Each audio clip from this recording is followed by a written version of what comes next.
Good morning, everybody. Welcome. It's Kathy. Glad you tuned in. This is episode number 4, I'm pretty sure, of a podcast. Today, we're going to talk about the stuff that's happened this week on the farm and a few things we've figured out for you that you might be interested in. So the lineup for today is how we're doing with the Colostrum milk replacer. We found out some really cool stuff about moving electronet in the winter. Then I have a question about when to breed gilts that will answer that as well today. Then one thing I forgot to mention before we get cracking too far here is I will have the different topics listed in the description section with the timestamp. So if you want to hear about something that I'm not talking about right now, just check the description, skip on over so you can get what you want to get. Alrighty, here we go. The whole purpose of doing more of a podcast format is so that I can answer your questions or give you more information on something we've covered earlier that just kind of doesn't fit into a whole video. If we didn't cover something as clearly as you'd hoped, then please ask us a follow-up question and then we'll cover it here in this more of a podcast style video.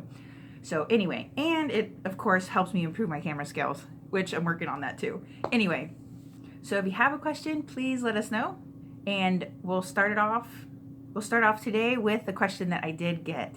This is from Max Gaming, and he wanted to know, when should you breed your gilt? A good rule of thumb is you want to have your gilt have her first litter when she's a year old. So on her birthday, or really close, you want her first litter to be born.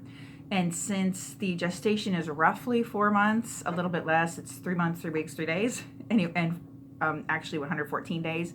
So you're going to be breeding her at about the 8-month mark.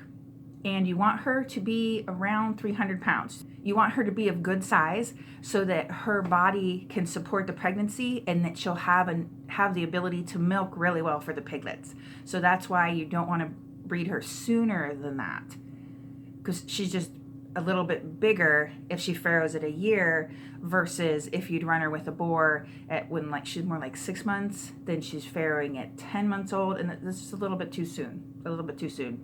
You want her to be full size so that she can do her best for the piglets, and to get that, you're looking at breeding her at about 8 months.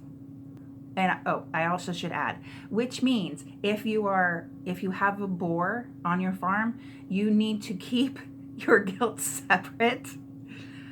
I'd say at about 4 months, because they will come into heat starting around 5 months and definitely by 6 months. So you want them to be completely separate. Otherwise, you're going to have some surprise litters. If you decided to do AI, then obviously you don't have to worry about surprise litters.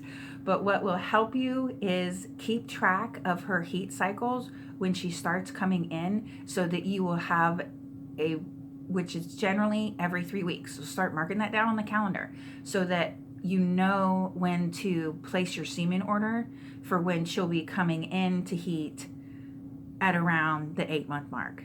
That way you can time your delivery with getting the piglets born at the time you want. And actually, good news, this is super easy. Once you decide what boar stud to use, and there's multiple ones, there's Swine Genetics International, there's Lean Value, there's Shipley's, Schaefer's Gold Rush. I knew there was another one. Anyway, just look them up. But on the top of the websites, they will, at least on I'm pretty sure Swine Genetics International and Lean Value, what they will tell you is if you breed that sow or gilt today, they'll give you the date or the expected date of the litter. So it helps you out a ton. You can really plan it out. But anyway, it is 114 days from when you breed. But either way, so was kind of a long-winded answer to the short question of breed your gilt at 8 months. Okay, next up is an update on the Colostrum replacer. Like I said last week, we have one lamb who did not get colostrum from his mom. He's in a dog kennel with a buddy and so far doing really well. And once again, it's just one lamb. This is the first time we've used it, but so far that colostrum replacer looks to be doing super great. And once again, the name of it is CL Ewe Replacer, U being EWE. And it is at Mid-States Wool Growers.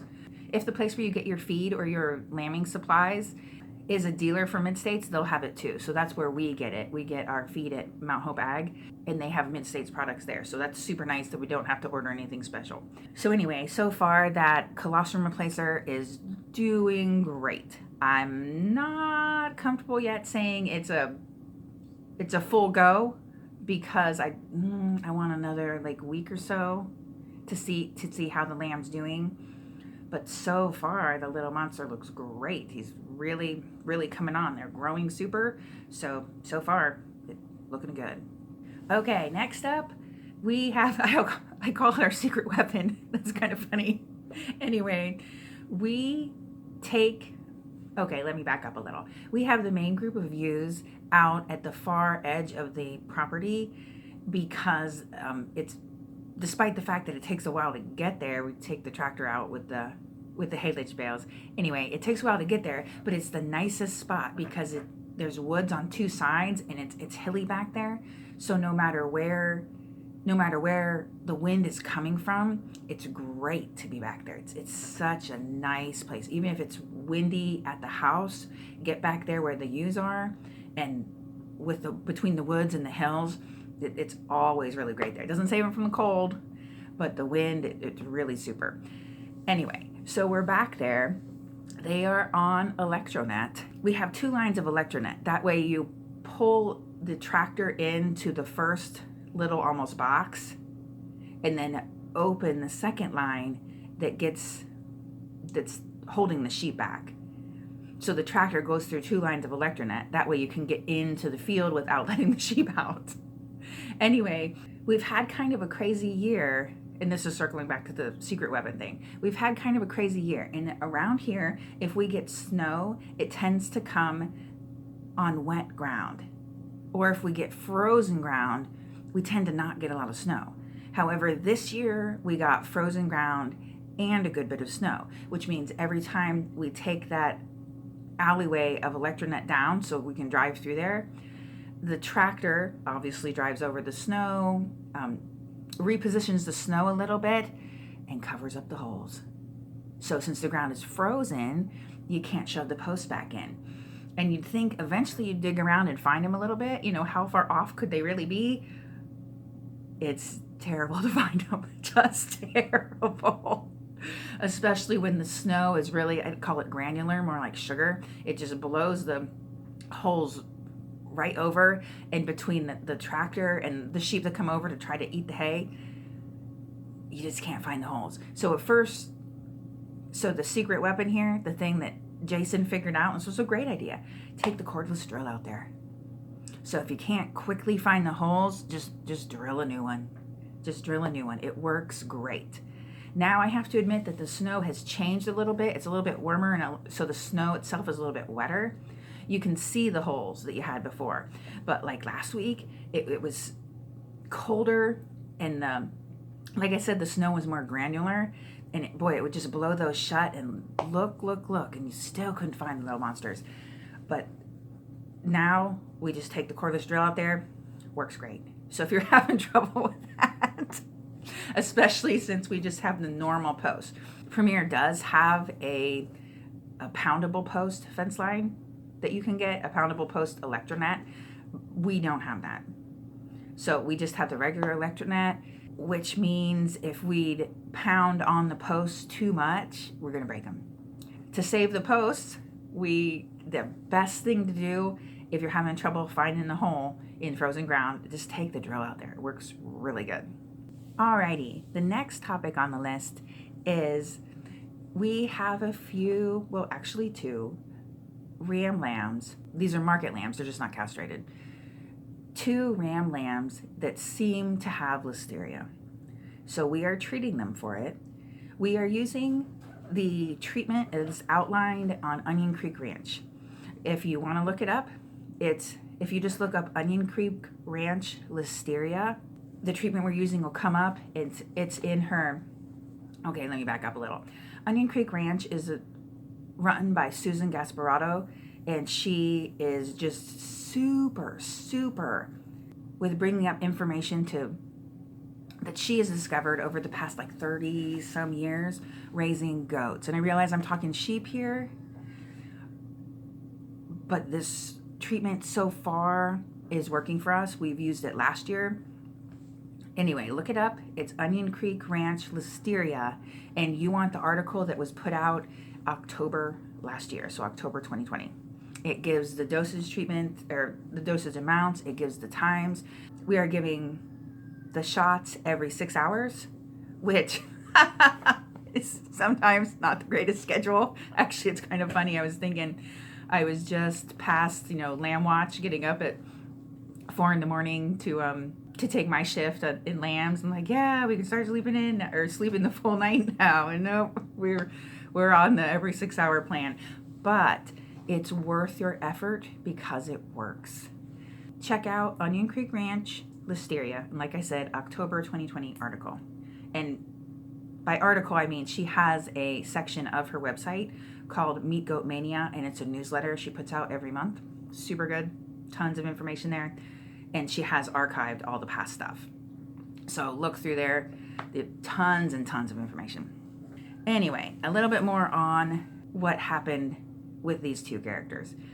We were loading out a big group of lambs on Tuesday. I was going to say Thursday. It was Tuesday to get them there to get them to Mount Hope the night before they sell. And we noticed a ram lamb that mostly looked okay, but he was holding his ear down a little because the sheep have ears like sideways, and this one he was doing like this, and that was just weird. And otherwise he looked fine though, but that down ear, that was just unusual. But like I said, he was acting fine, he looked fine. And I have to admit, my first thought was the rams kind of headbutt each other every once in a while. They get excited, and that's their version of horsing around up there. A little bit of rough play is they whack each other. So I thought that's what it was, that the play just got a little rough and another of his buddies hurt his ear. But if that's the case, I'd think the ear that was down would have like swelling here on his face as well. That only makes sense. Didn't see any of that. So everything looked fine except for the weird ear. And it's a downer, you know what I mean? Because obviously I'm talking about a market lamb that was able to be sold, but we held him back because it's just wasn't right. And I'm super glad we did, because obviously he needed treatment, but at the time it was just a teeny bit off. Anyway, so we held him back. We've been treating him, and then another one cropped up that is presenting completely different symptoms. And this is a little bit weird. And he's the cutest little thing, but he can't see. He can't see. If you're not paying attention, he'd just strike you as weird. Like you find him just kind of in a corner, like stuck along the water trough. But he's not stuck, he's just standing there. And here it finally comes to you, he just can't see. But they're both eating, they're both drinking, they can walk. So that's the main point here, actually, is that because we caught them early, we feel the chances of them coming out of this are really, really good. What happens to most folks is you just kind of sort of look over the pen, you're getting your feeding done in the morning because you want to get out of there, you got other stuff to do, maybe you need to go to work. I'm with you, but in this case, catching this kind of thing early is so important. You have to catch it early. Spend a little time up there, look around, don't be in a rush. This is one of those times where you spending 5 extra minutes just hanging out and making sure everyone is acting normal really pays off, because early treatment in this case, especially if it's a younger animal, works really, really well. It seems that anytime if you get an older animal, that's tougher. But the lambs, because these guys aren't quite a year old yet, they tend to come around pretty good as long as they are still mobile when you get going. So if you start hitting them with the treatment early, which like I said is on the Onion Creek Ranch website, So far, that's worked great for us. Okay, next up is we got a load of corn, and the whole point of it, the whole purpose with the corn was to feed my pigs, because I have the 3 adults, I have another 3 market hog size, and then the 6 smaller ones. Because of the time of the year, we're selling down the market lambs. I mean, we still have some, but we're reducing numbers quite a bit. The main corn user coming for the next few months is going to be the pigs. So we got a load of corn from a local guy, and it turns out that the pigs don't like it. I'm completely serious. They just don't like it. We looked it up, and the best we can figure out is that it has, because of the growing conditions this year, it has a fungus on it called Diplodia. If you look online, you'll find a ton of stuff with it. And the big deal with this is some animals hate the taste. The crazy part is, Aileen, the cow, she's like a drug addict in there. She loves it. She just loves it. The poultry love it, although I have to be honest with you there, I'm not sure how much they can taste. So that really doesn't sell it as far as taste and find. And the sheep, they love it too. So everybody loves it and is really excited to see it, except the pigs. The pigs are like, get rid of this stuff. We don't want it. So we have to change up the plan a little bit there. So far what we've done is mix it in with the ration at 10%. And by that, I mean 10% of the corn, not 10% of the total. So we use, when we're measuring out the corn, 10% of the corn weight that we need for that batch is the corn that the pigs don't like. And so far, that's worked. We did that yesterday, and they seem to accept it just as well as their normal feed. And to be clear, there's nothing wrong with this feed, or there's nothing wrong with this corn. It's a taste thing. Because of the Diplodia, it has a little bit less nutrition than it would if it didn't have the Diplodia. But if the animal is okay with the taste, they can still have it. It's just the pigs aren't. So we kind of got to sneak it in there. The other thing is that, and we didn't know this, is that this Diplodia thing isn't, you think of it as weird and this is an unusual event, and it actually isn't. The only part that's unusual is that the growing conditions, at least in Ohio, for the 2020 corn season, and this is more of like a harvest end of things, the 2020 corn season growing conditions were promoted this Diplodia quite a bit. There's usually, or at least chances are, there's a little bit of it in the corn all the time. It's just this year, or in 2020, the growing conditions made it much more prevalent than normal. So that's the deal here. And in ours, what we notice is that some of the kernels are just a little bit brown. Anyway, the corn has more of a brownish tint to it. And like I said, everything loves it except the pigs. Then next up is market lamb prices. I just put out a video on Wednesday talking about how much did we get for our market lambs. And that was for two weeks worth of sales, and it was all ram lambs going through there. The first one was on the 20th of January and then the 27th. And the average prices there were $245 a head on the 20th and then $220 a head on the 27th. So we just sold like I said, the trailer load of lambs that we sorted, that one with the down ear off of. That group was sold on the 10th, and this is the first time we've sold ewe lambs this year. We've noticed it's pretty darn important if you can keep ram lambs separated from ewe lambs. Not only separate for breeding purposes, that's not what we're talking about here. When you send a group through the sale ring, it seems to matter to the buyers that if it can be all male, that gets you more money. I don't know what specifically the difference is, but the buyers seem to prefer male. So if you have ram lambs and ewe lambs, both of which you want to go together, make sure you separate them out, because it'll get you a little bit more money. At least that's what we found in our situation. And let me show you the numbers. Okay. Like I said, this was the 10th. We had the ewe lambs were 80 pounds and then 75 pounds. The 80 pounders brought $213.60 each. The 75 pounders brought $200.63 each.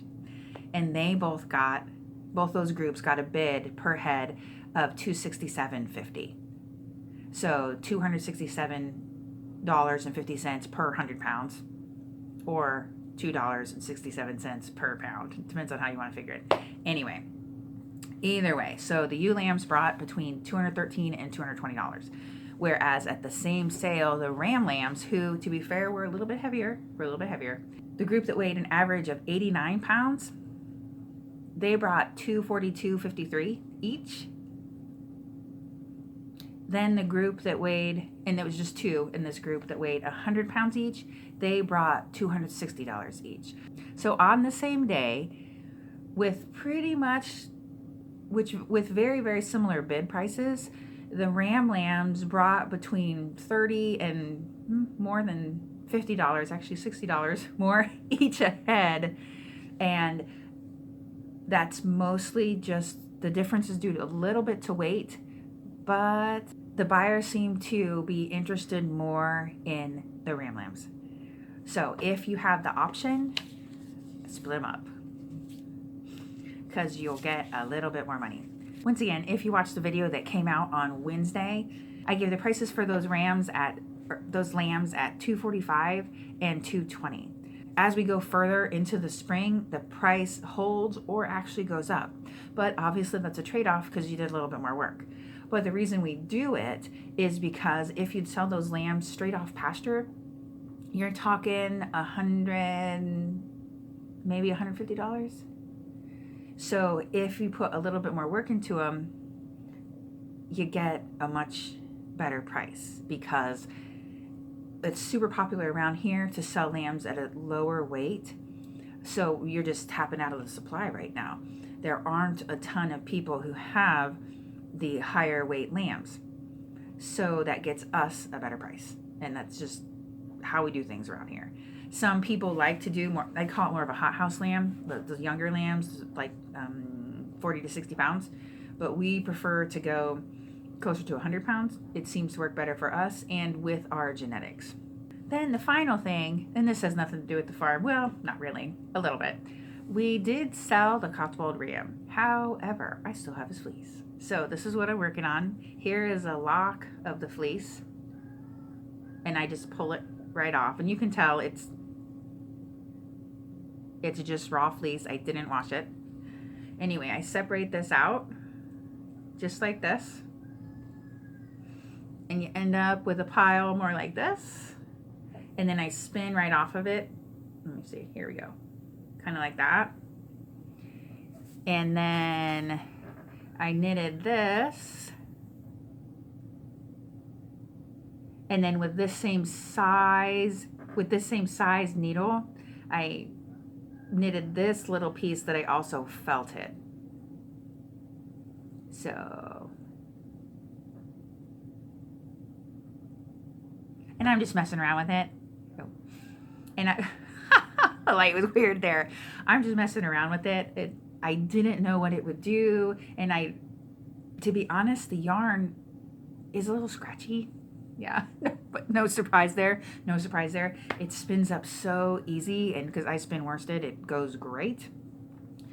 But I was just kind of messing, and I did this little felted patch, and it felted so easy. It was fast, did it great. So that's what we're experimenting with. Anyway, that's what we've got for today. Thanks for tuning in. Like I said, if you have any questions or if you have any comments, please let me know. I would love, love, love to hear from you. Have a super day, and thanks for tuning in.